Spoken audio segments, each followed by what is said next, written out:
idej, ki bi jih proizvajali intelektualci, nikje druge kot na robu. Mest le začel. Če smo začeli pri letu 2003, ne, mislim, da je treba ugotoviti, da leta 2003 intelektualci niso bili ravno na robu. Jaz sem s sabo neke dokumente, ki kažejo, kdo je kandidiral za predsedstvo Republike Slovenije leta 90. Tisti je dober seznam, ne? Je dober seznam, tako. Je vmes Ata Oman, ne, ki je tak inteligenten govedorejec, tudi mislim se z gozdarstvom ukvarjal. Tako, ne moramo reči niti za Ivana Omana, ne, da je bil človek, ki ni cenil intelekta, je tudi bral kar ulala več kot sedanji predsednik republike. Tisto, kar mene zanima, pa kar bi morda v kakšnem vašem laboratoriju znali zračunati, je, ne, kako se ta zgostitev intelektualcev iz središča, ne, potem zavrti in leti proti periferiji. Ne. To so, ne vem, centrifugalne, centripetalne sile. Moja pamet ni pretirano inženirska, ampak opažam, da se to zgodi. Zgodi se to pravzaprav ne tako redko. Ne. Če gremo gledati neko drugo zgodovinsko prelomnico, leto 1941, in gremo do Rožne doline in preberemo seznam udeležencev znamenitega dogodka v Vidmarjevi vili. In če to znamo prebrati, bomo ugotovili, da pravzaprav tam ne gre za sestanek komunistov, krščanskih demokratov in sokolov, ne, kot pravijo učbeniki, pač pa je bil tam dekan filozofske fakultete, bil en sodnik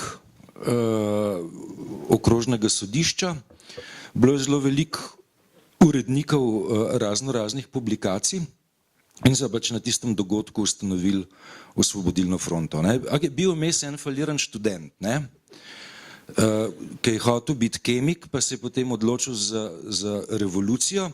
In morda ta podatek, da je faliran študent bil zraven, lahko povzroči malo težav. Ampak ta faliran študent je bil vendarle sin rektorja Ljubljanske univerze. Neki upanja, da bi tudi on postal intelektualec, je obstajal. Dajte zdaj vi meni povedati, o kakšnih silah govorimo, da se v dveh zgodovinskih dogodkih zgodi tako rekoč isto. Je pravi, leta 90 se tam zberejo neki intelektualci in jih potem centrifugalne, centripetalne ali ne vem kakšne sile izvržejo proti periferiji. Leta 1941 se zberejo zelo razumni ljudje na istem mestu in vendarle potem, eden je, ki je prišel v to Vidmarjevo vilo, je pri 25 letih doktoriral iz mednarodnega prava na Sorboni. Niso bili neki taki polintelektualci, so bili resni fantje to. In vendar, leto dve je minilo in sledu o vplivu teh osebnosti ni bilo več, razen pač Josip Vidmar je ostal nepremičnina, če ne bi mogoče Dragan Živadinov znal več povedati. Sem rekel, da bi on imel vod, da bi proti. Mogoče bi on to v zaključku pol komentiral. Upam, da sem s tem ustrezno odgovoril na vaše vprašanje o finančnem ministru brez listnice.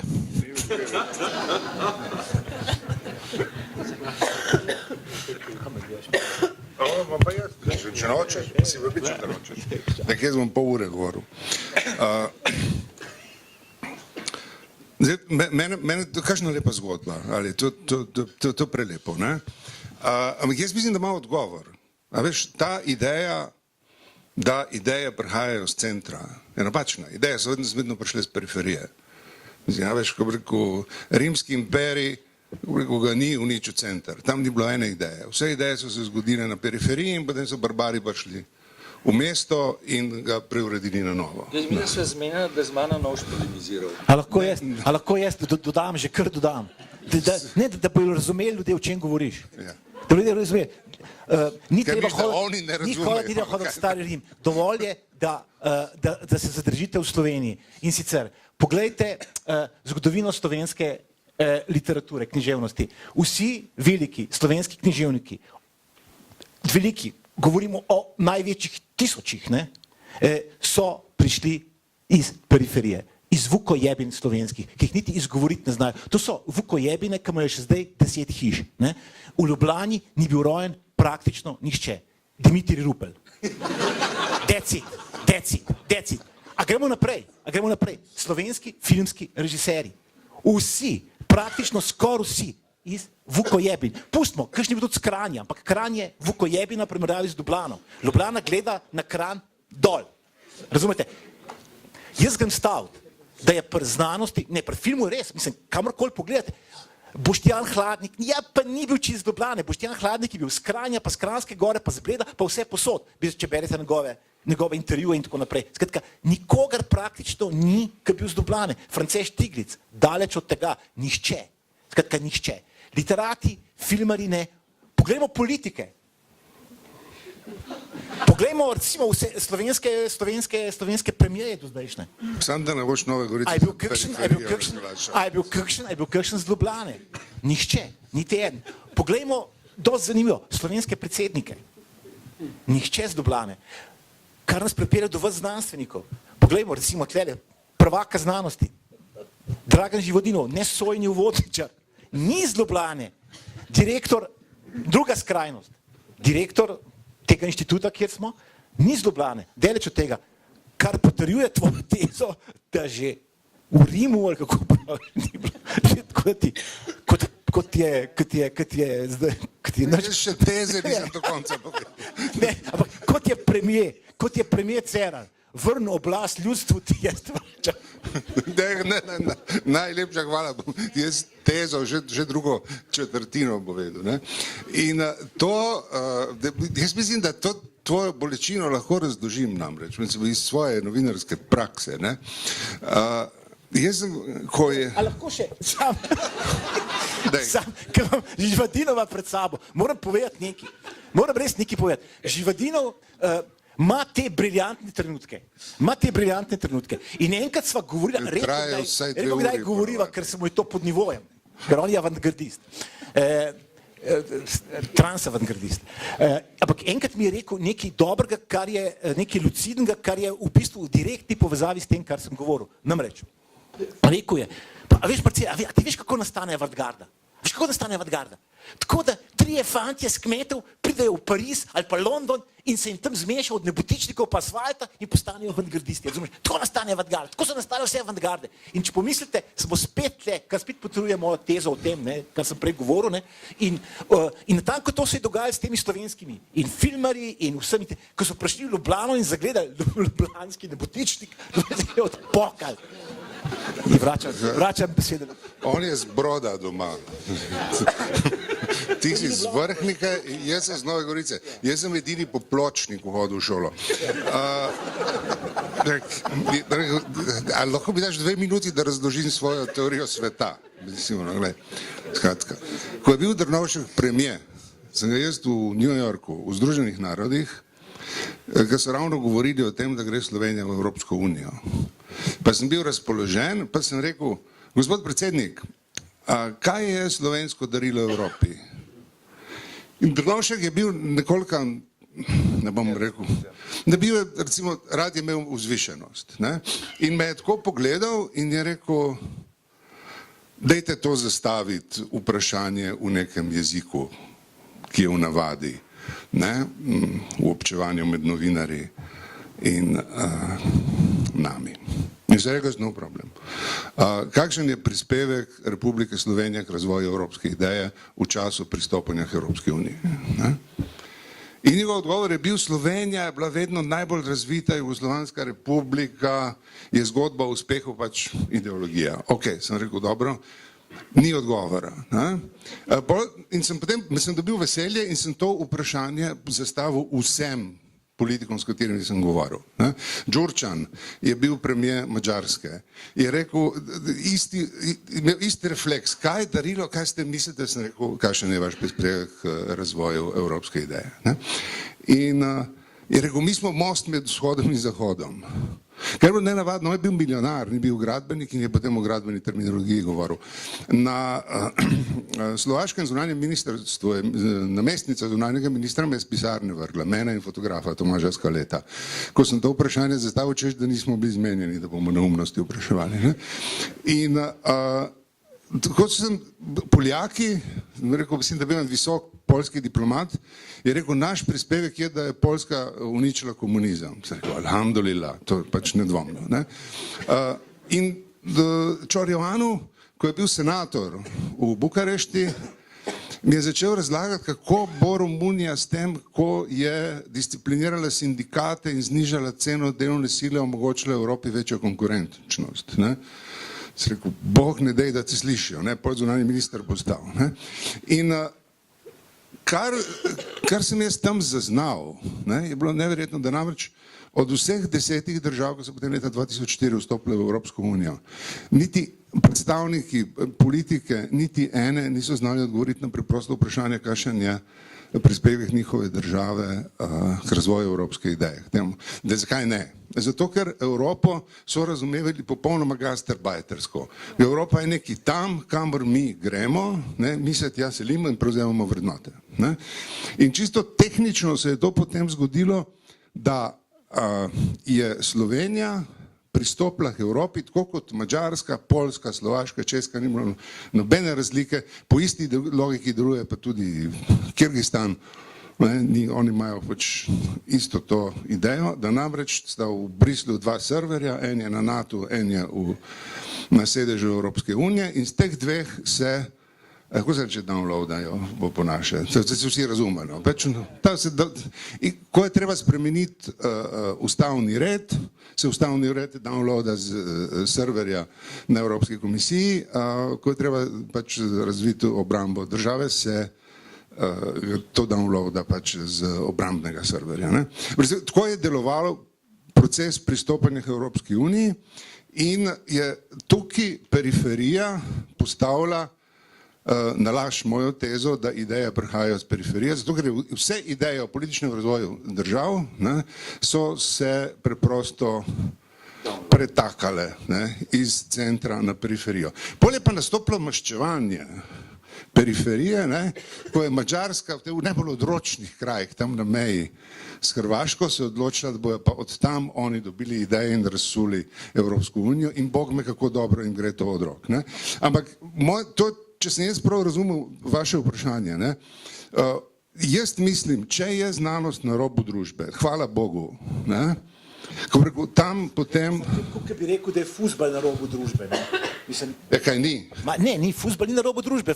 On je prej govoril o športu, pa mi Slovenci v športu, tako prej. Ne, mislim, šport ni, šport ne obstaja. Obstaja fuzbal in obstaja rekreacija, razumeš, vse ostalo je rekreacija. Ampak fuzbal je primerljiv z znanostjo. Z znanostjo se ukvarjajo vse posod. S fuzbalom se tudi ukvarjajo vse posod. Mi, Slovenci, smo specialisti v športih, smo se jih sami izmislili. Razumeš, in v kateri pogoj sneg, da je čim manj držav.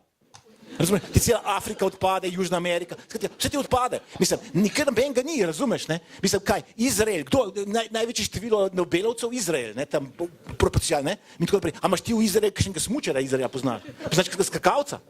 2 Turka skačeta zdaj. Ampak Turkov nisem kaj videl med znanstveniki, ne, med Nobelovci, ne? Izraelce pa, ampak Izraelce noben ne skače na smučeh, nima kje. Razumeš, nima kje. In je rekel, mi specialisti smo in zdaj je rekel, ti misliš, ne, tle se zabavaš, zdaj mislim in tako naprej, to ni resno, mi si nismo zmislili. Ja, mi si izmišljujemo športe, mi smo si izmislili plavanje po reki navzdol. To smo si mi izmislili in mi to slavimo potem. Pazi, ne, to ni šala, mi to slavimo na 1. minuti poročil. Ne? Na prvi minuti poročil. In bi rekel, ja, ker on bi rekel, Argentinc ni hotel plavati in je plaval sam strel pol. Ne? Edini, ki je do zdaj skušal v 30 letih, odkar Martin Strel plava po rekah dol, ne? Se je javil en Argentinc, ne? Ki pa pol rekel na koncu, da ne bo. Ne? Skratka, ampak ja, se ni važen. Martin Strel tekmuje sam sabo, tekmuje v disciplini, ki si jo je sam zmislil in mi o tem poročamo, kot je to svetovno prvenstvo. Razumeš? Kad je to olimpijada in je on zmagal tam, ne? In to velja za en kup športov, en kup teh ekstremnih dosežkov, ne? Ki so na tak način v Sloveniji tretirani. Ne? Ampak to bi rekel, ni fuzbal. To ni znanost. Ne? Razumeš? Mislim, zelo zajebanje biti vrhunski top v znanosti in v nogometu. Zelo lahko je biti prvak, dober šampion v smučarskih skokih. Oprosti. Zlasti, če si star 18 let, mislim, ker nima še tega metafizičnega odnosa do sveta, ker se še ne bojiš smrti, ker misliš, da ti ne more nič zgoditi in letiš v poden, ne. Bi rekel, prejevca star ima že problem, že ne more. Ja, seveda ne. Mislim, spomnite se Petrke. Ja, Petrke v hipu, ki je začel imeti, ne vem kaj tam, neko punco je dobil in tako naprej. Mislim, otroka je to spremenil iz pogled na svet. Mislim, popolnoma, ne. Mislim, popolnoma, ne more več skakati v poden. Konc je, ne. Ja. Tako da, Zdaj punce meče v poden. ja, punce mi, ampak to, lej, Lešte pa, ne. ja, ne bo, ne, ampak to je to, mislim, hočem reči, poanta je ta, ne, da tako, kot smo mi, specialisti, najboljši v športih, ki se jih sami izmišljujemo, ne, to, bi rekel, je dobra iztočnica za premislek o tem, kako, če hočeš v nečem dominirati. Mislim, vse je odvisno od tega, kako, bi rekel, uokviriš svojo temo, kako postaviš problem in tako naprej. In bi rekel, mi smo tle pri športu, nekaj ti temu praviš, ne, smo zelo dobri očitno v postavljanju problema. Ne. Skratka, mi potem, bi rekel, tega iz športnega nivoja ne znamo prenesti na znanstven nivo, na nivo, ne vem, filma, kulture, politike in ne vem še česa. Zato smo mi, bi rekel, ostajamo mi periferija, ampak hkrati imaš pa tam nekega Žižka, ne, razumeš, ki je tipičen pri Fanziuku Vukojebenje, ne, ki dobesedno, bi Pa rekel... ni z Ljubljane. Ne, ni. Ja. Ne, ni. A si ga kdaj slišal govoriti? Lej, mislim, A si ga kdaj slišal govoriti? Ne govorim jaz govorim o akcentu njegovem. On je s Portoroža. V Portorožu je odraščal. Ja, no, je pa kaj? Ja, lej. Ja, pa kaj? Skor Nova Gorica. To ga je določil. Ja, absolutno. On nima z Ljubljano nič. Ljubljano nič. Nima z Ljubljano nič. Če lahko jaz dokončam svojo misel. Te raj šport. Ne, ta pusti to. Ma nimam pojma o športu, jaz se s politiko ukvarjam. No, to, kar je mene fasciniralo, ne, je, da v celem krdelu politikov, s katerimi sem jih v enem desetletju zastavljal to vprašanje, kaj je vaše darilo v Evropi, niti eden, ne, ni potegnil na plan znanstvenih dosežkov svoje države. Niti eden, od Latvije do Istanbula, ne, je v politični diskurs tega, kaj državo dela za veliko, ne, niso potegnili znanosti in intelektualnih dejavnosti, za razliko od Amerike, kogarkoli vprašaš, mi smo izumili pravni stroj za pomivanje posode, mlinček za kavo, karkoli, ne, pač dali ti bojo dosežke od industrijske revolucije do poletov na Mars. Kar je mene tako vedno znova presenetilo, ne, je, da v političnem diskursu, ker sicer zelo rad govori o vrednosti znanja, o družbi znanja in teh rečeh, ne, tole ni prišlo na zastavo. Ne. Povabljeno je na veliko srečanje v času, ko je Slovenija predsedovala Evropski uniji in je potem eden od takratnih ministrov razlagal, kaj je bil prispevek Slovenije k svetovni zakladnici in je naštel kozolce, panjske končnice. Zdaj, jaz pa sem pač inženir, ne, kozolci seveda stojijo tisti, ki so se držali, ne, ostali so se porušili, koliko se jih je porušilo, ne. Ampak noben ni omenil ne Jožefa Štefana, ki se ga ta trenutek vsaj na 1000 šolah, ta trenutek na 1000 šolah učijo Štefanov zakon, noben ni omenil Jurija Vege, ki ga imam, ki je največji krater na Luni in tako naprej in podobno. Ne. A si ti kdaj kot direktor tega inštituta, pomislil na to, da ob znanosti, ne, ob tej vaši genialnosti, ne, rabite tudi, bi rekel, interprete. Ne. Skratka, znanost potrebuje tudi diskurs. Ne. Skratka, ta diskurs o znanosti, ne, morda znanstveniki, ne, lej, mislim, to, da je nekdo genijalen, ne, še ne pomeni, da je dober narator, da je dober pripovedovalec, da je dober pisec, da je dober pisatelj, da zna dobro govoriti o tem, kar počne. Ne? Zdaj, če jaz pomislim, bi rekel, te velike znanstvene države, ne, ki veljajo za vele sile, ne, in tudi veliko vlagajo in tako naprej, ne, tam, bi rekel, ta diskurs o znanosti, ne, je tako briljanten, ne, kot diskurs, bi rekel, literarni. Pravi umetniki pisanja o znanosti so. Ne. Pri nas ta moment žal manjka. Ne. Bi rekel, pri nas ste žal, ne, o znanosti pisali znanstveniki. Ne. In tisti je, moram reči, v glavnem bil velik dolgčas. Velik dolgčas. Se tudi nam. Ja, verjamem, da tudi vam. Zato, ker je tudi meni dolgčas. Jaz pa zelo rad berem tekst. Meni je tudi zdaj dolgčas, ko vas poslušam. Ja, absolutno, lej. Zakaj bi imel sicer sončna očala gor? Zakaj bi bil sicer sončna očala gor? Zakaj bi bil sicer sončna očala? Zato gor, Vem, ampak, glej, tebi je... narave. Lej, na vsak način ti je dolgčas. Tebi je bilo dolgčas v prvi minuti, ko smo začeli govoriti, ki je začel ali govoriti, že roko dvigoval. Ja. Skratka, ti si prišel že, bi rekel, sem, bi rekel, kaj? Kako se temu reče? Kaj? Ja, dej znanstveno povej, no. Kaj ne ti povem? Ja, dej. Kaj delajo Staphylococcus aureus zdajle? Kako se njihova struktura obnaša? Zakaj študiramo? Evo. Kaj je struktura tridimenzionalna Ampak- in dvodimenzionalna? Prišel si že v prvi minuti, si prišel pa si dvigoval roko. Ne. Lahko bom jaz obrnil. Kar sem jaz hotel reči, je, ne, da v bistvu se je treba pogovarjati o temi, ki je bila danes namenjena. Jaz nisem prišel sem kecati in poslušati štose. Zato gre, ne, in če mi kdo dela zganja štose na moj račun, na moj čas, kot družboslovc, zato ker mi se hočemo pogovarjati o znanosti. Vi se hočete pogovarjati o znanosti, pa se ne pogovarjate o znanosti. Jaz mislim, da se ne pogovarjate o znanosti, zato ker ne veste, kaj je to znanost. In je problem, to je problem. Čakaj, zdaj gremo naprej na temo, bom jaz odprl temo naslednjo. Eno vprašanje, ki je pri tem nastalo, je naslednje. Ne? Zanimivo je... Zdaj ne razumem, čakaj, to moramo razčistiti zdaj. No, se bomo pojeli, čakaj, zdaj. Na vsak način Ker ne bomo nismo prišli, da bi rekel, o znanosti govorili, ker nismo pač znanstveniki. To mandat ne pričakuje to, da smo znanstveniki. Ne? Res je. Zdaj bi jaz vseeno nadaljeval s to temo. Prvo, ker imam en kratek komentar, jaz sem res z periferije, torej Kopra doma, ne, z mesta. In živel sem v mestu, kjer ni bilo, jaz nisem poznal ne trave, ne dreves, jaz sem poznal morje pa kamen. Ne. In ko sem prišel in sem že imel občutek, da živim v mestu. To je bilo neko majhno mestece, ampak je bilo mesto. Imelo je neko urbano kulturo, tam so bili znani slikari, tam so bili kameleoni, če hočete, bila je urbana kultura. Ko sem jaz prišel v Ljubljano kot študent, sem imel močan občutek dolgo leta, ne, da sem prišel na periferijo. Ker zdaj geografsko morda ni res, ne, ampak ta občutek sem imel. Ne. Ampak zdaj bi šel jaz malo govoriti o duhu. A ne. Jaz te povem, zakaj sem tak občutek. Zato, ker ko prideš tamle gospod iz Ljubljane, pa ima malo probleme tam zadaj z sončnimi očali.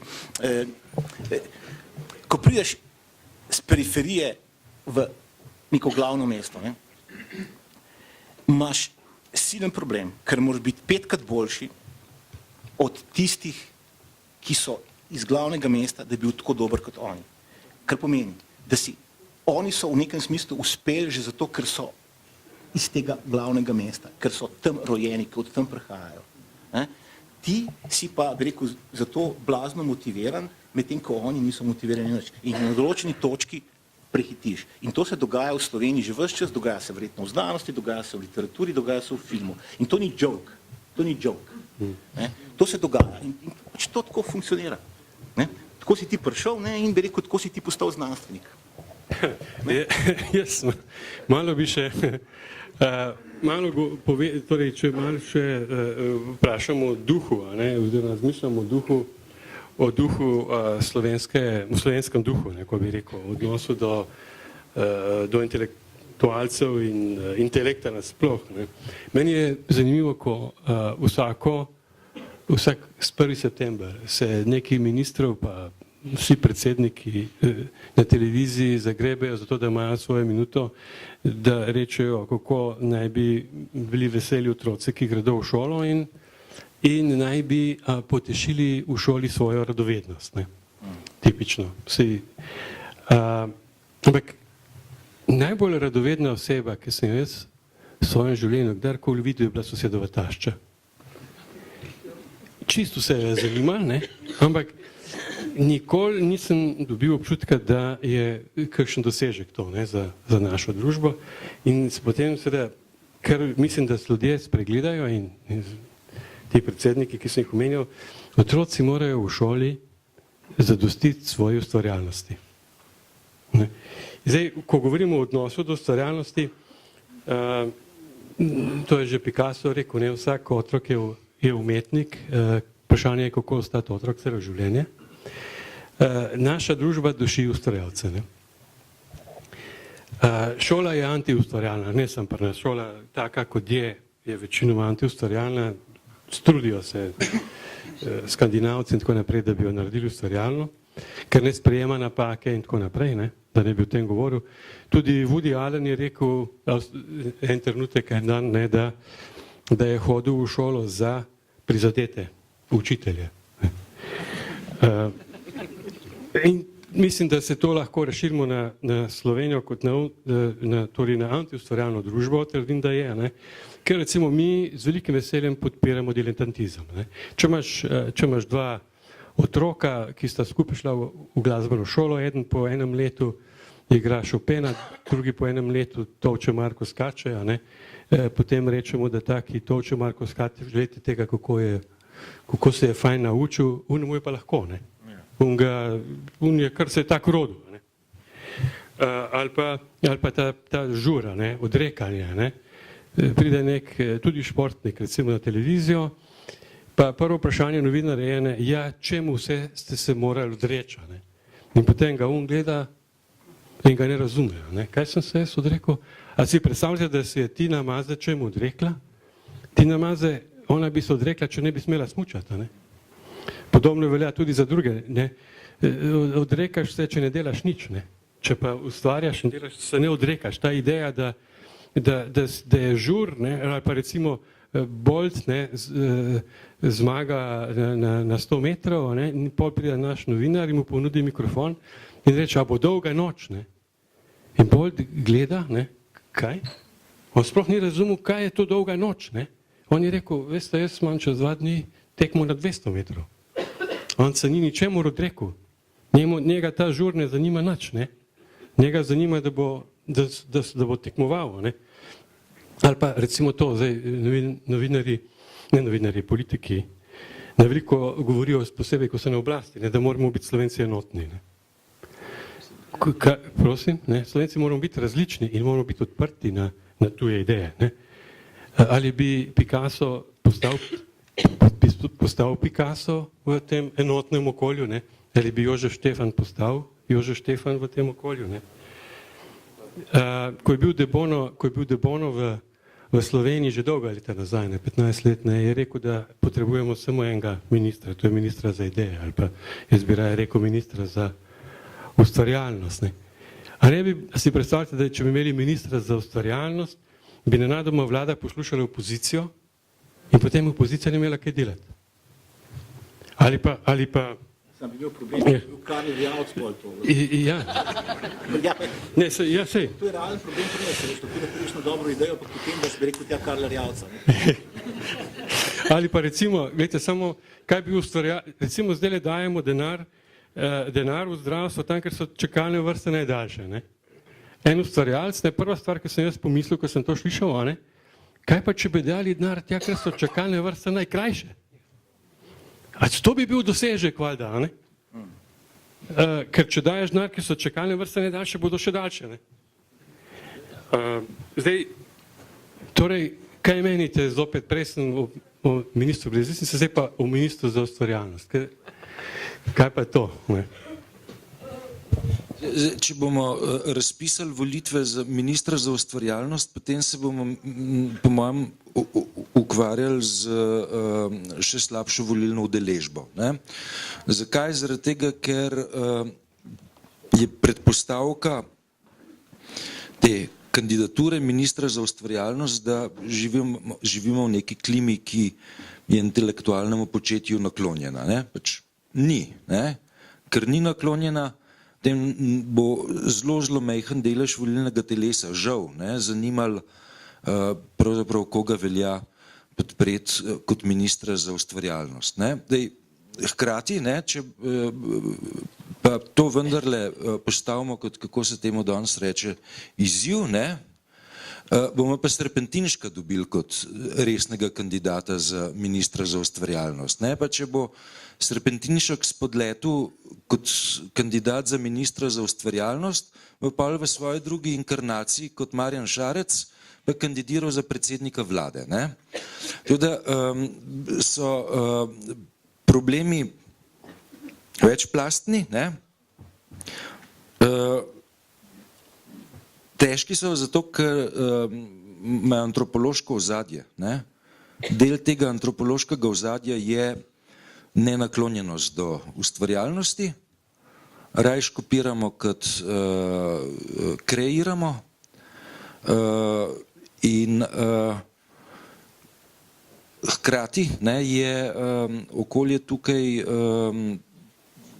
pač prežeto z nekaj stoletnim odporom do intelektualcev, ne, ki se je konec koncev manifestiral tako, da prve knjige, ki se jih je natisnili v slovenskem jeziku, smo 500 let nazaj rajš pokurili, ne, kot da bi jih dali v depo za določen čas, ne, če so ravno za tisto specifično zgodovinsko obdobje bile neprimerne. Ne.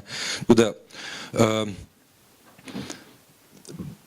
popravljam, ne, teorijo, da je v določenih zgodovinskih obdobjih šlo intelektualcem v redu. Ne.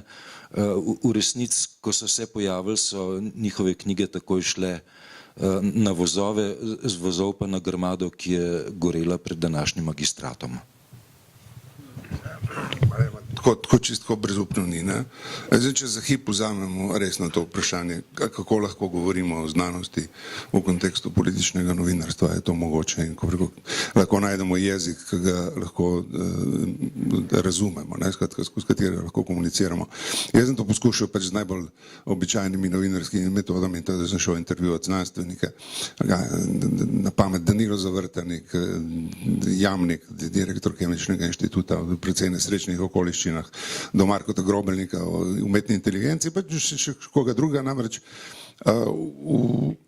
v kontekstu političnega novinarstva ne pač razmišljati o tem, kako lahko diskurs znanstvenikov o znanosti potegneš v popularen časopis, kjer ne boš pisal z opombami in na spodi dal reference, ne, ker velja pač to pravilo, da moraš dati bralcu vaš čas, vse elemente, da razume tekst, ki ga bere. Ne. No in kar je pri vseh prišlo meni v zvezi s tem, kar sem prej govoril, ne, ko imam problem razumevanja hierarhije med to imaginarno Evropsko unijo in slovenskimi strukturami, je bil vedno isti. Ne. Vsi so rekli, da je velika težava, da v resnici ne delajo več po avtonomnih principih razvoja svojih znanstvenih ambicij, ampak da so vezani na evropske projekte zaradi načina financiranja in da zelo veliko časa in energije porabijo za to, da izpolnjujejo precej zahtevne obrazce za pridobitev evropskih sredstev za projekte, ki jih razpisuje Evropska unija in da potem prilagajajo svoje znanstveno-raziskovalne ambicije projektom, ki jih razpisuje Evropska unija. Ne? Zdaj, to sistem se zdi prologičen tam, kjer je narod, tam mora nekje priti in pač izpolnjevati obrazce, sicer zoprno, ampak zdaj mislim, da že službe za to obstajajo. Ne? Kjer jaz vidim nerodnost, ne, je v percepciji nacionalnega razvoja. Ker mislim, da je res od samega štarta, ne, pri vseh To mislim, da bolj ali manj velja za res za vse države, od Varšave do Biškeka, ne? Da namreč je zaradi tega, kako so procesa približevanja Evropski uniji, razumevanja družbenega in ekonomskega in potem tudi znanstvenega razvoja, ne, prišlo do odnosa, ki je hierarhičen, ne, ki nujno gleda na serverje v Evropski uniji kot na hkrati kot na kontrolorja, na vir znanja, na tega sistemskega inženirja in vse ostale funkcije, ne, in se potem samega sebe zvede v funkcijo izvajalca. Ne. Zdaj, znotraj znanosti, jaz priznam, je meni to, znotraj družboslovja, mislim, da še kar nekako lahko sledim temu, kako grejo te procesi, ki so, se mi zdi, v družboslovju in naravoslovju precej podobni, ne. Ampak to, kar je nekako presenetljivo zame, je, da delujejo po istih zakonih kot politika, ne, da je tudi politika je v podobnem klientelističnem odnosu. Ne. In se mi zdi, da vprašanje znanosti, ne, in razumevanje znanosti in njene vloge v naši družbi, no, da se lahko v arhaičnem jeziku rečem, ne, jaz ga razumem skozi to, kako razumem naš odnos z prispevkom k razvoju evropske ideje. Ne. In a je tle, sploh mogoče, ko bi rekel, kot ti si tako lepo uporabil ta izraz vukojebina, ki je ne nadkrivljiv, deskriptivno, ne, mogoče to preseči. Je, ne, mene je presenetil turški zunanji minister Davutoglu, predhodnik Čavušoglija, Čavušoglju se ne bi splačalo tega vprašanja postaviti, ko sem postavil to isto vprašanje, kaj je darilo Turčije Evropi. To je bilo ravno v letu 2013, se mi zdi, ko je v Siriji začela vojna se zares razplantevati in je tako čisto preroško, je rekel Evropa, je rekel, mi Turki lahko sami. Ne, to je pač samo zavest dedičev Otomanskega imperija, ki se s tem identificira. Rekel, mi lahko sami. Ne. Ampak Evropa, ne, se mora pa odločiti. Lahko sprejme 80 milijonov Turkov in najde način prilagoditve temu, da asimilira 80 milijonov Turkov, ne, in s tem postane velika kontinentalna sila, ki bo zabila svojo zastavo na mejo s Sirijo, Iranom in Irakom in potem bo Unija pač rekla, da vam ne pade na pamet, ne. Ali pa se bo odločila, da je prešibka, da sprejme teh 80 milijonov in je obsojena na to, da se bo potem samo ukvarjala z notranjimi problemi, kako bo reševala razmerja med posamičnimi temi nekompatibilnimi elementi, ki jo sestavljajo. Ne. In se mi zdi, da je pri se pravi, tle zdaj preskakovati preko te politične logike na logiko intelektualne produkcije, zmeraj pač padeš v eno serijo pasti, ne, in si v protislovju sam sabo. Ampak se mi zdi, da pri tem, ko se govori o znanosti, ne, v javnosti, kar je moje področje, ne, je podoben problem, ne, da namreč, kolikor jaz vem, ne, se na periferijah Evropske unije dogaja marsikaj zelo zanimivega na področju znanosti, ne, ni pa valorizirano tam, kjer nastaja, ne, in zato išče valorizacijo tam, kjer jo lahko dobi, ne, to so pa različni centri v Evropi in se mi zdi, da je ta občutek poraza, ki je po moje, če greš od Slavoja Žižka do Markota Grobelnika in vsega, kar je vmes, ne, to niso ljudje, ki imeli velike težave v komunikaciji s svetom, ne, da tle noter se mi zdi problem, da ti individualno imaš zelo interesantne dosežke, ne vem, od področja baterij litijskih, ne, pa da se mi nekako deluje, ampak ko verjamem, da tam prihaja do tehnoloških prebojev na podlagi znanstvenih odkritij, ne morem drugače. A se pravi, ja, takoj, se sam še dva stavka rečem in tle vidim problem, ne, da skratka, je zelo težko govoriti o znanosti v jezikov, ki je uporabil v javnosti, ne zaradi tega, ker se ne bi dalo razumeti, ne vem, pač na formule, vse ne gre za to, da razumeš formule, ne, gre za vprašanje relacij med temi, ki odločajo o razvojnih smereh, ne, finančnih možnostih, ki jih imajo in temu se mi zdi, da tle nimaš avtonomnih vzorcev glede na to, kako si izpeljal proces prispevanja k razvoju evropske ideje. No,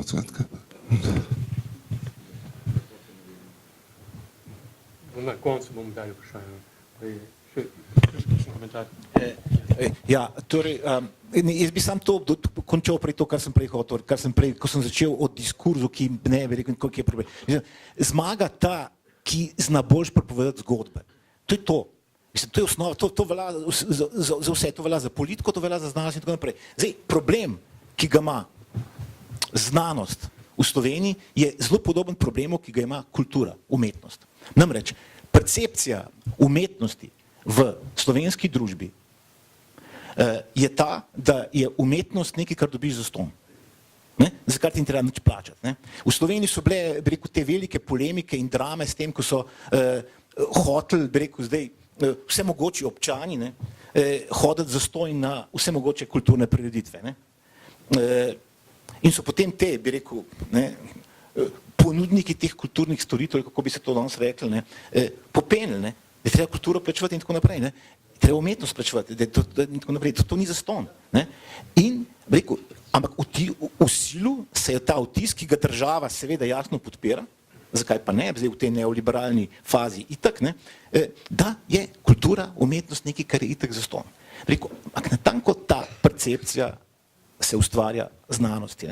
Zato, ker, so mi zadnjič na televiziji govorijo o tem, premen, da pač gospodarstvo nima nobenega interesa, da bi financiral znanost slovensko gospodarstvo, zato, ker bo itak vse dobilo zastonj od nekje.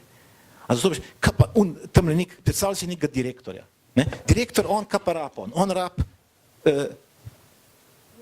GSM, kaj ima veliko funkcij gor, veliko slik, pa ne vem, pa vse, kaj igrač, on rab gadget. On pri tem gadgetu slovensko znanost nič dobi, njemu to Silicijeva dolina da. On bi financiral Silicijevo dolino, razumeš? Mislim, to je tak kretenizem. On bi, če bi že, zakaj bi slovensko znanost investiral? On ne rab. On bo itak dobil vse zastonj. Vse zastonj bo dobil. To je zdaj en del te zgodbe. Ta percepcija, ki jo, bi rekel, ta neoliberalna država vsiljuje ljudem, začne pri umetnosti, ki je najlažji, tle bitko najlažji dobiš, tle ljudi najlažji prepričaš, da je umetnost, kultura nekaj, če se ljudje ne rabi, če že potem zastonj. Potem naslednja faza je znanost. Zato, ker živi v svojem svetu. Ljudje nimajo praktično nobenega stika z njo in jim je, bi rekel, kvečemo, bi rekel, tuja.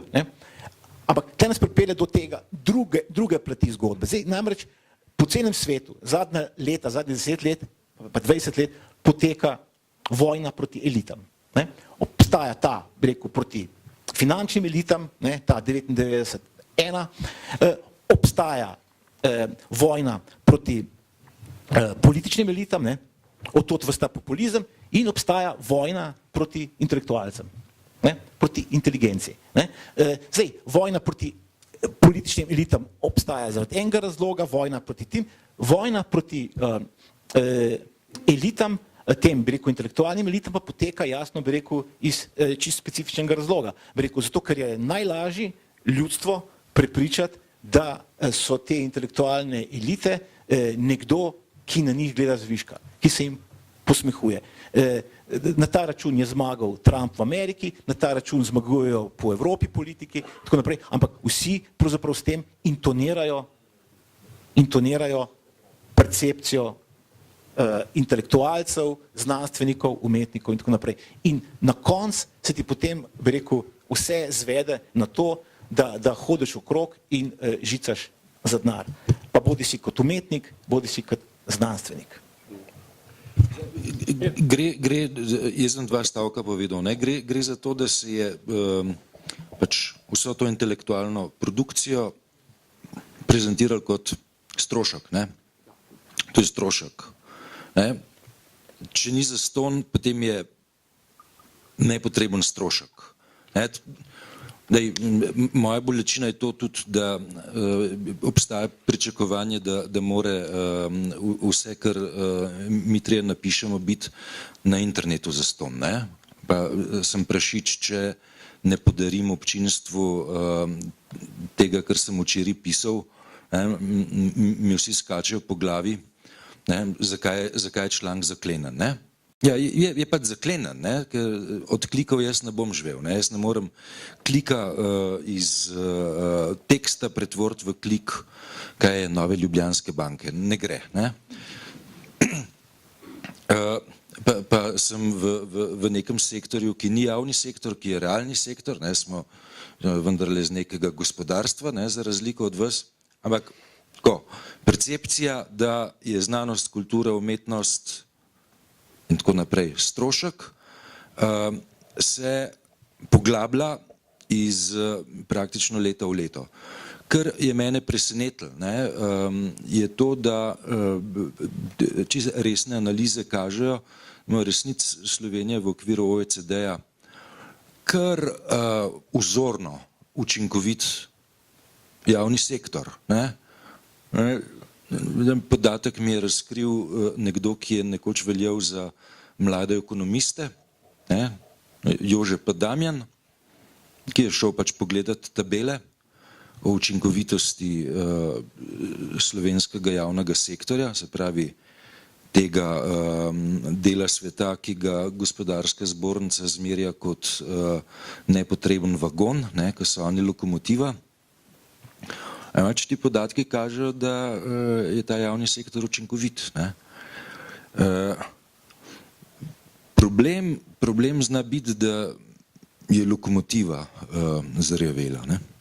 Jaz imam še dve vprašanje, če lahko skočim, ki sta bili ravno odprti. No, in ena je v zvezi z gospodarskim sektorjem, oziroma odnosu do znanstvenega raziskovanja. Ne. Namreč prva ugotovitev je ta, ne, da se mi zdi, da smo zdaj, ko je gospodarska konjunktura, celo bolj prestrašeni, kot smo bili prej, ko je bila kriza. Zdaj, zakaj? Ne vem, očitno se vsi zavedamo nekih strukturnih zablod, ki jih ima to gospodarstvo oziroma ta naša država na širšem. Tudi inovacijski sistem, če hočete, ne, na splošno imamo strukturne napake, ne, tukaj, ki jih nismo se nikoli lotili, zdaj trenutno nam gospodarstvo teče, ampak vemo, da nam teče zelo čuden, torej, da ni notranji razvoj, ampak da se dogaja pač nekaj zunaj tega. Brez više, če govorim tudi jaz ekonomistično, dodane vrednosti, ne, kar pa pomeni vlaganje v raziskave, razvoj, v znanje, tudi v kulturo, ne, pač Slovenija ne bo naredila kvalitativnega premika in prva kriza, ki bo totalno razsulo. In tega se očitno bojimo. Ne. Stanje dogaja v gospodarstvu pa se mi zdi še, in to je bilo ravno kao v meni, no, naj rečem čudno, ne. Češ, da ena taka teza je, da znanstveniki nočemo delati za gospodarstvo. Ne. Nočemo, pač mi hočemo delati druge reči. Ne, nočemo delati za gospodarstvo, mi hočemo delati z gospodarstvom. Mi nočemo delati mi nismo delovna sila, ki dela za nekoga, tudi gospodarstvo ne dela za nas. Ne. Mi lahko delamo skupaj ali pa ne delamo. Ne. Druga teza je, da češ mi že plačujemo davke, ne, torej je vse, kar se tiče znanosti in ostalega intelektualnega dela, torej zastojna. Ne. Delite zastojn, vi v vaših laboratorijih delite, ne vem kaj, da ne bo kdo užaljen, likalnike, ne, cevi za špricanje vrtov in podobno, ne, pa bomo pa že mi prodali, ker mi znamo dobro prodajati. Vi si izmislite neko novo cev, mi jo bomo pa prodali.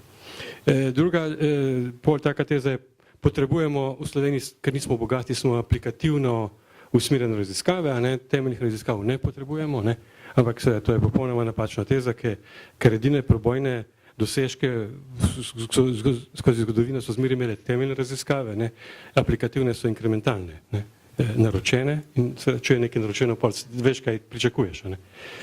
Torej, zdaj jaz se sprašujem, meni se zdi, da pravzaprav edini naravni, ali pa ne edini, no, ampak saj naravni zaveznik gospodarstva, torej znanosti in raziskovanja, pa bi moralo biti gospodarstvo ravno. Ne. Moje vprašanje je torej, če ni, ne, kdo je po vašem mnenju naravni zaveznik tukaj v tej družbi znanosti, znanstvenih raziskovalcev, ne, a je to politika, a je to gospodarstvo, ne vem, a je to splošna javnost, a so to medije, so to posamezni zafrustrirani intelektualci, ne, nihče, ali so to gledališki igralci, ne, ali čarovnice, ne, Dragan vem, da je, ne, A imajo intelektualci v sodobni družbi sploh, ne v naši sodobni ali pa širše tudi družbi, sploh kakega zaveznika, ali je to pač naša usoda ali pa karakter, ki ga nosimo s seboj? Meni se spet zdi, da ni tako brezupna slika tega. Ne? Če pogledam na področju družboslovja, je zgodovinarka Marta Verginella dobila največji znesek od tega razskakovalnih skladov Evropske unije za neko svojo raziskavo o feminizmu, ki bo trajala 10 let in lahko udobno razišče temo, ki je natančno definirana na neko zgodovinsko obdobje in verjamem, da bo iz tega pač šlo brezhibno akademsko delo. Ne? Včeraj sem pa zasledil, da ARRS ni dobila sredstev na razpisu Evropske unije za neko, mislim, da so kar za milijardna sredstva, so tam govorili, da je to dobila ena poljska agencija, belgijska, pa mislim, da 2 irski. Ne? In je bilo predstavljeno to, ko je Marta Verginella dobila sredstvo od Evropske unije kot velika zmaga slovenske znanosti, ne? To, da ARRS ni dobil na tem razpisu denarja, pa kot nekak poraz znanosti. Ne? In zdaj meni se zdi tle, da znanost nima nekih posebnih sovražnikov v družbi. Ne? Mogoče nima realnih zaveznikov, ne znanost sovražnikov. To, kjer jaz vidim problem. Ne? In okrog tega se mi zdi, da se vrti diskusija znanosti že ves čas. Ne? Ali družba namenja dovolj sredstev za razvoj znanosti, ne? Pač v tem tonu. Ne?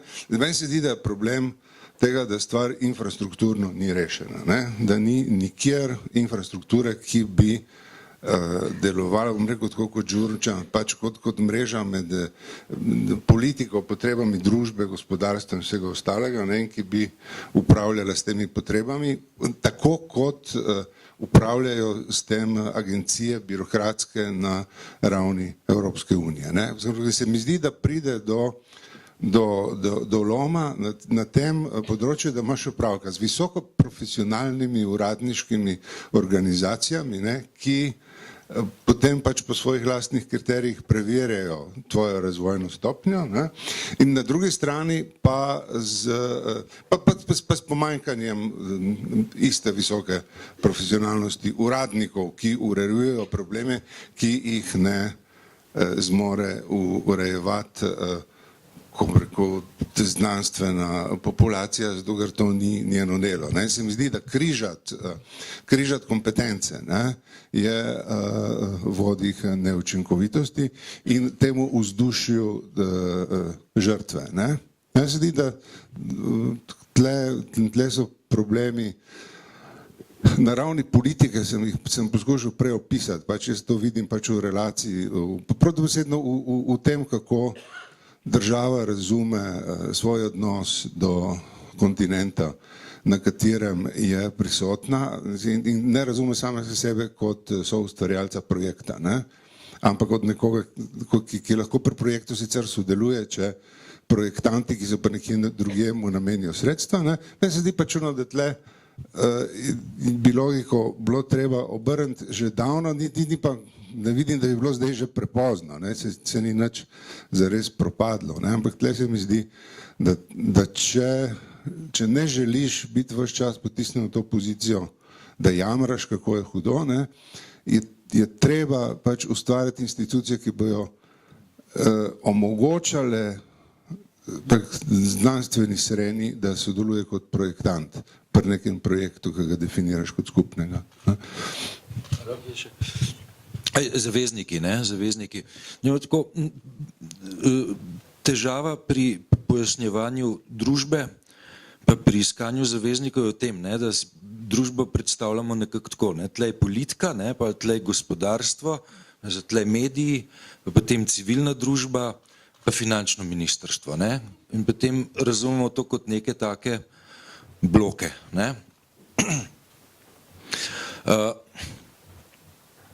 Tisto, kar je potrebno, je to, da v vsakega od teh blokov posvetimo čim bolj temeljito, In potem ugotovimo, ne, da ima slovenski gospodarski prostor strukturo približno tako, da obstaja 90% gospodarskih družb, ki jih znanost ne zanima popolnoma nič. Imamo potem še 5% takih, ki jih znanost nekaj malega zanima. Bistveno je pa tisti 1%, ne, ki pa do znanosti ima kaj več kot neko tako leporečno naklonjenost. Enako, tako rekel, ne, velja za politiko. Ne.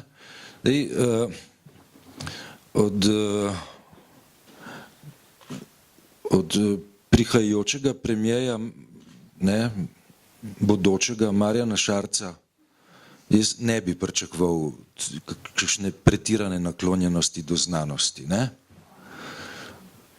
Dopustil bi možnost, ne, da se znotraj teh krožkov okrog njega pa vendarle pojavi oseba, ki je temu naklonjena. Ne.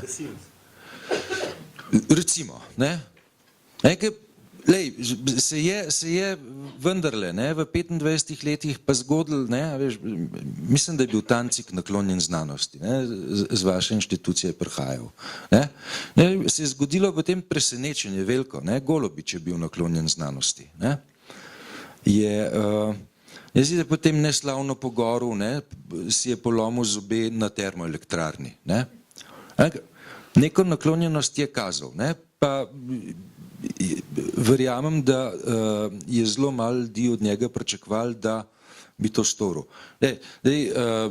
Pričakovati medijsko podporo, se šalite, ne, tega ne bo. Ampak bodo pa neke rubrike v medijih, kjer pa lahko doživite presenečenje, ne samo zaradi tega, ker bodo objavljene pač zanimive, berljive zgodbe iz sveta znanosti, ampak se zna noter znajde tudi kakšno stališče, ki bi bilo do znanosti oziroma do položaja znanosti v družbi naklonjeno. Civilna družba, ne? Obstaja neka popolnoma zgrešena predstava, da civilna družba je pa nekaj dobrega, ne? Da tam plemenite ideje so pa temno doma. V civilni družbi ni čist nič plemenitega. V civilni družbi so domačini, ki doktorja Janeza Drnovška hočejo pregnati z ceste, ki vodi proti Strojanom, zaradi tega, ker je Drnovšek za Božičem sklenil pripeljati kontejner. Ne? To je civilna družba. Spletni forumi. Ali pa spletni forumi. Ne? Ampak, ne glede na to, da je civilna družba nekaj neznosnega v resnici, je tam neki malih enklav, ki se jih pa vendarle da nagovarjati. Zdaj sem rekel, pri Šarcu poiščemo zaveznika znotraj te politične grupacije znanosti, v politiki, v gospodarstvu identificiramo tisti 1%, v medijih 3 rubrike, civilni družbi enklavo, rabimo še saboterja na finančnem ministrstvu.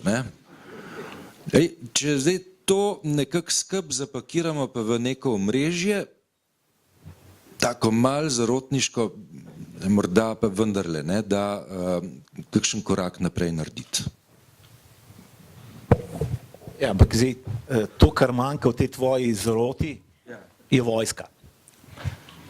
Vojska, kakor jaz razumem, če pogledam, bi rekel, ta glavni izum, bi rekel, znanstveni, bi rekel, internet, pa ni edini, to so stvari, ki nastajajo, bi rekel, pod taktirko vojske. Vojska je velik, bom rekel, financer znanosti, velik naročnik znanosti, velik sponzor znanosti. Jaz sem tudi podatke veš za ta inštitut. V Ameriki, ja, verjetno v Franciji tudi, pa v Angliji tudi, tam, kjer imajo vojsko. Mi vojske nimamo, Mi vojske nimamo, tako da tle je problem, mislim, znanost si pač ne plava v praznem prostoru. Izrael ima močno vojsko, ogromno Nobelovcev. Bom ti ugovarjal, bom ugovarjal. SFRJ je razpadla v trenutku, ko je Jugoslovanska ljudska armada prišla na domislico, da je treba usposobiti jugoslovansko znanost, da bo zgradila supersonični avion.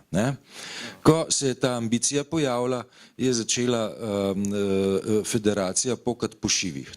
Skratka, bil je na dnevnem redu nek predlog znanstvenega preboja, ki bo v federaciji izveden. Ta znanstveni preboj je predpostavljal neko zelo specifično organizacijo družbe, ki bi do tega pripeljal, in ker so bile stvari postavljene tako, da se organizacija družbe redefinira, je potem vse skapočil in se končal krvav. Tako da ne prosim klicati vojske za to, da bo pospeševala znanost v Republiki Sloveniji, ker se tudi ne bo dobro končala. Jugoslavija je začela propadati v trenutku, ko je partija oznanila, da je treba zavreči floskule. Konc je floskul, treba se orientirati na razvoj, na ekonomijo. In so pozabili sami partijci, da je Jugoslavijo so skupaj držale floskule, skupaj jo je držala ideologija. Ko so pa rekli ideologija stran, ideologija proč, so vrgli stran cement, ki je držal Jugoslavijo skupaj. In so se orientirali samo še na ekonomijo, na trg, in ko so se orientirali samo še na trg, je šlo vse skupaj k vragu. To je bila Jugoslavija. Bi pa dodal še nekaj. Cankar je pred dobrimi 100 leti napisal Za narodov blagor. V tej drami nastopa kopica slovenskih politikov, ki imajo polna usta prihodnosti. Skratka, njih ne gledajo niti levo, ne desno, kot pravijo, gledajo zgolj za blagor naroda. In zanima jih samo eno, prihodnost naroda. Uperjeni so v prihodnost. Toda nihče izmed njih ne omenja znanosti. Prepričani so, da lahko Slovenijo v prihodnost pripeljajo brez znanosti. To se v dobrih 100 letih ni spremenilo. Imamo politike, zlasti zdaj jih imate celo falango, ki govorijo in ponavljajo iz dneva v dan, kako njih ne zanima niti levo, niti desno, oni so nadideološki, nadpolitični, njih ne zanima več politika, njih zanima samo še prihodnost naroda. Dajmo se pogovarjati o prihodnosti, ker to je kakor neideološko, ne politično, nadpolitično, dajmo se pogovarjati o prihodnosti. Vsi so pa prepričani, da lahko v prihodnost Slovenijo odpeljajo brez znanosti. Od Tonina do Karla Rjavca, od Ceraja do Alenke Bratušek. Vsi so si tle enotni. Njihova pot v prihodnost pelje na potlačitvi znanosti. To je to. Meni se zdi, da tle ne gre mešati države in politike. Se mi zdi tako, to, kar potrebuješ, je pač nek državni aparat, ki je sicer vedno v neki organski povezanosti s politično superstrukturo, ampak deluje kot država, neutralno čez politične spremembe. In se mi zdi, da vojsko v tem pogledu ne gre razumeti kot politično organizacijo, ampak kot enega pač od sistemov državnih, ki lahko troši denar, lahko pa financira znanost, odvisno od tega, kaj potrebuje. Zdi se mi pa meni, da država, v kateri živimo, da pač nima funkcionalnih točk, ki bi to razumeli. Najlepše sem jaz to videl ob valu beguncev, kot so temu rekli. Ko sem kar nekaj časa se prevažal med Solunom in Nickelsdorfom in gledal te množice ljudi, ki so šli mimo. In tam noter, tam so bili atomski fiziki, filmari, glasbeniki, kemiki, vse mogoče. Sirija recimo je bila znanstveno še kar za bližnje vzhodne razmere razvita država z interesi na nekih specifičnih področjih, ki so mogoče dragoceni. Pa se je, in tam je evidentno šlo tam mimo v tistih množicah zelo veliko znanja, tako še svežega, vtekli so z univerz.